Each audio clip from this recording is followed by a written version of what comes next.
Alright, hello. My name is Dion Severino. I'm one of the members of Team Saving Walter, and I'm here to give a brief explanation on how to play our game, Divine Intervention. First, we'll begin with setup. At the start of the game, every player will draw one artifact.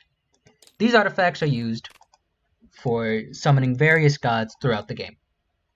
Once every player has drawn an artifact, we will reveal the first four gods that players may summon from.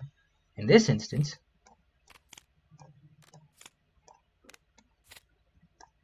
the gods we have available to us will be Khaned, god of light, Tevei, goddess of water, Morn, god of family trees, and Asham, god of transportation. Once that's been established, the next thing players will do is see what demon they will have to begin gathering resources to combat. In this instance, we will have to deal with Fabai.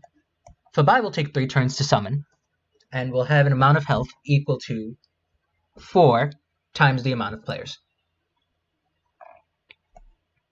Each player will assign themselves one of 4 colors, and before the game can truly start, we must roll a d6 to determine where the demonologist will be. In this case, we rolled a 1, so the demonologist will start off in the magma caverns. For this example, I'll be the red player. At the start of every player's turn, they may decide where they'd like to go scavenging. Scavenging in different locations is how you get the different artifacts in this game, being the ancient artifacts, divine focuses, and worship tokens, each color-coded for your convenience. I think that I want to try and get some divine focuses, so I will move my Fearless figure to the divine altar, where I am guaranteed to get at least 1 divine focus. Different scavenging locations have different rewards, and you may be willing to risk not getting any in order to get a higher result. For example, Skeleton Arena will also give me divine focuses, but a 1 or 2 will give me nothing. Meanwhile, a 6 will give me a greater reward, being 4. For now, let's simply roll at the divine altar and see how many divine focuses we get. Alright, I rolled a 2, which means I can get 1 divine focus.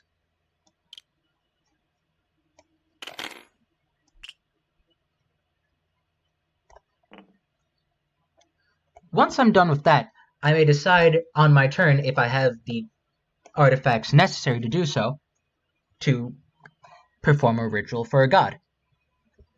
We'll go more in depth on that right now. Alright, now that I've finished scavenging for my turn, I can decide to perform a ritual. For this example, I have 3 worship tokens, 2 divine focuses, and 2 ancient artifacts. Therefore, I believe I will attempt to perform a ritual for Morn, god of family trees.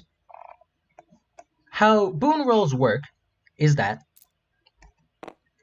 you roll 2d6,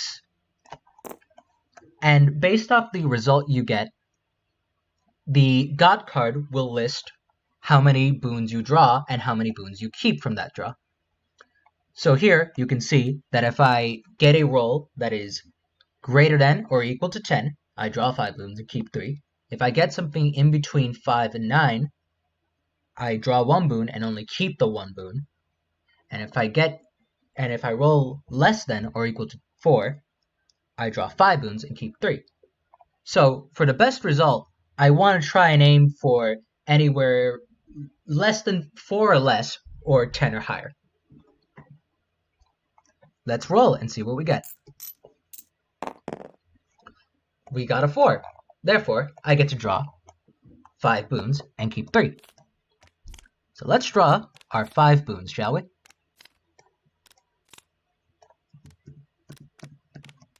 Alright, so you see here that there are 2 types of boon cards. One with a slightly lighter color and one with a red tinged color. These are the difference between normal divine boons and demonic boons or demonic detriments. Normal boons will always give the wielder a benefit. Meanwhile, demonic boons will always give the player a detriment. Some boons from both sides can affect the entire party as well. So, for Morn, since I rolled a 4, I have to keep 3 of these boons, which means no matter what, I must pick at least one demonic boon. In this case, I'll take the Hesitant Aid card, the Minor Blessing card, and the Ethereal Chains card. The rest go into the discard pile. If at any point you run out of boon cards, you simply take the discard pile, flip it over, and shuffle it. These boons now apply to my player for the rest of the game unless I use one. Hesitant Aid, for example, allows me to roll a d6 now and increase the party health.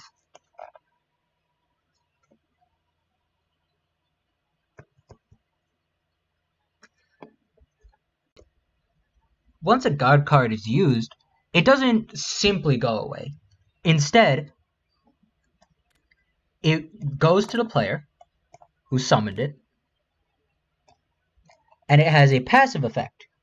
Morn's passive effect being, you can roll 2d6, and if the roll is 10 or higher, you can decrease the demon counter by 1. If it's a 4 or lower, you increase the demon turn counter by 1.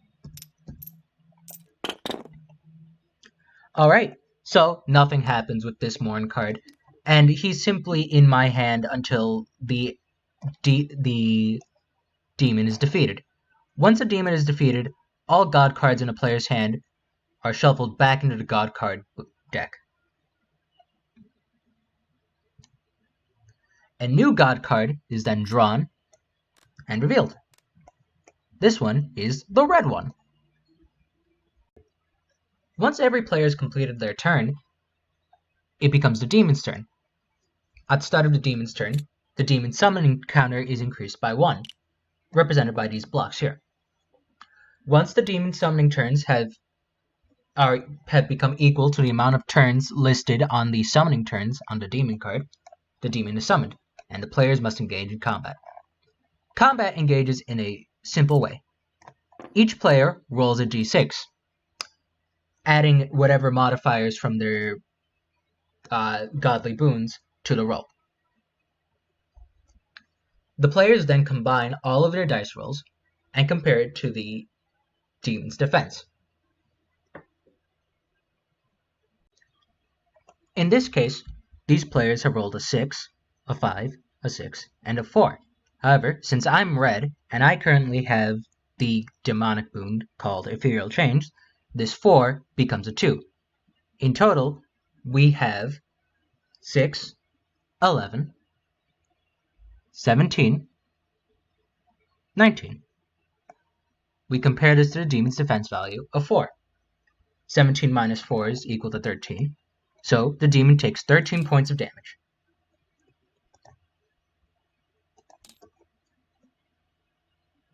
Leaving it at 3 health. Demon health is always equal to the health value here, shown here on the demon card, times the amount of players.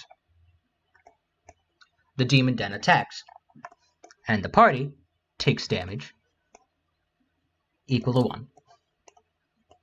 This continues until either the demon is reduced to 0 hit points, or the party is reduced to 0 hit points. If the demon is reduced to 0 hit points first, the demon is slain. The demon moves to the discard pile, the demon summoning counter is reset, and a new demon is drawn, unless it is the third demon slain. If this is the third demon slain by the party, then the party wins the game. However, if the party at any point in the game reaches 0 party health, and party health does carry over in between demonic summonings, if the party health reaches 0 at any point, then the players lose the game. This is a basic overview of how you play Divine Intervention. Different cards and different boons will have different effects on the game, creating a unique playthrough every single time you play. I hope you all look forward to playing through Divine Intervention after seeing this how to play video.